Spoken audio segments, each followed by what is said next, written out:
Il est 8h30 de ce mardi. Les journalistes des médias indépendants, télévision, radios et journaux, les leaders des principales organisations de la société civile et quelques citoyens de la ville de Bujumbura se rassemblent devant le terrain de basketball communément appelé Parquet pour entamer la troisième marche manifestation dans le souci de demander justice pour les 3 sœurs italiennes et la libération immédiate du journaliste Bob Rugurika. Portant des t-shirts tout verts certains et d'autres, des t-shirts à l'effigie du journaliste Bob Rugurika, ils brandissaient des photos et une pancarte sur lesquelles on pouvait voir la photo de Bob Rugurika et les 3 religieuses Olga, Lucia et Bernadette. Partant du terrain communément appelé terrain du parquet, les manifestants ont contourné le palais dit palais de justice où se trouve le bureau du procureur général de la République. Puis ils ont passé devant le bâtiment abritant le cabinet du ministre de la Justice sur l'avenue de la Révolution pour se retrouver au point de départ. Les professionnels des médias restent déterminés sur cette marche et manifestation de tous les mardis pour demander la libération de Bob Rugurika et demander une commission internationale d'enquête sur ce dossier qui l'emprisonne.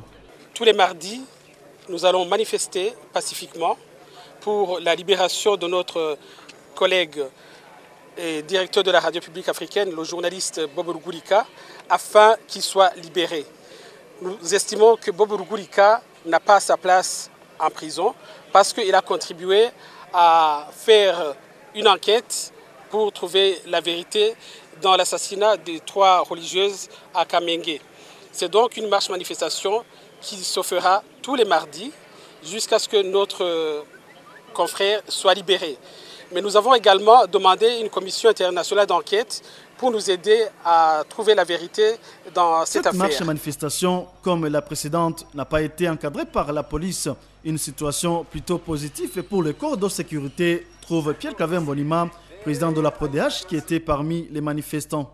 Un honneur d'abord pour nous parce que vous voyez la police est là, j'ai vu des policiers ici. Également un honneur pour ces policiers parce qu'avant on se lamentait contre ces policiers, mais aujourd'hui ils ont quand même protégé et sécurisé les manifestants. Pour nous, nous voyons que c'est un changement positif pour les corps de sécurité.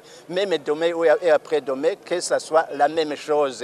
Nous les félicitons franchement, mais je peux vous dire qu'eux aussi, ce sont des hommes comme nous. Et ce sont nos enfants, ce sont nos parents et je crois qu'ils ne peuvent pas quand même empêcher cette manifestation. Et si vous voyez quand même ces 3 sœurs ensemble aujourd'hui qui sont cadavres, personne je crois ne peut oser à venir interdire cette manifestation. Pour nous, nous les félicitons franchement, même demain et après-demain qu'ils fassent la même chose. Parmi les observateurs, une équipe de l'ambassade de la Hollande était sur les lieux. Cette marche manifestation est la 3e effectuée dans le cadre d'une campagne baptisée Mardi Vert pour demander la libération immédiate et inconditionnelle du journaliste et directeur de la radio publique africaine Bob Rugurika.